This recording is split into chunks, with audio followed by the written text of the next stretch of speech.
السلام علیکم ورحمۃ اللہ وبرکاتہ۔ آج کے اس ویڈیو میں کرے اور کرے میں فرق کرو اور کرے میں فرق سمجھیں گے کہ کرے کب استعمال کیا جاتا ہے اور کرے کب استعمال میں آتا ہے۔ اسی طرح سے کرو کب استعمال میں کرتے ہیں اور کروں کب استعمال میں لایا جاتا ہے۔ کرے اور کرے میں فرق۔ کرے، کریں، کرو اور کروں، یہ سب کرنا فعل ناقص کی مختلف صورتیں ہیں۔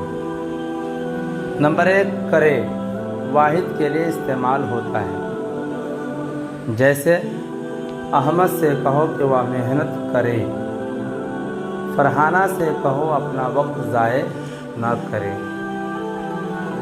نمبر 2 ہے کریں جمع کے لیے استعمال ہوتا ہے، جیسے ان سے کہو کہ وہ محنت کریں، لڑکیوں سے کہو اپنا کام کریں، آپ روزانہ نماز پڑھا کریں، ہم آخر کیا کریں۔ تیسرا ہے کرو تم کے لیے استعمال ہوتا ہے، ویسے اکبر تم روزانہ ورزش کرو، شگفتہ تم وقت ضائع نہ کرو۔ چوتھا ہے کروں میں کے لیے استعمال ہوتا ہے، مثلا بتاؤ میں کیا کروں،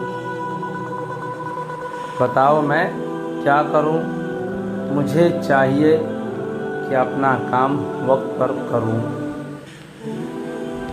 امید ہے کہ بات سمجھ میں آ گئی ہوگی، اگر نہیں تو کمنٹ ضرور کریں اور انشاءاللہ اس سے اور تفصیلی ویڈیو بنایا جائے گا۔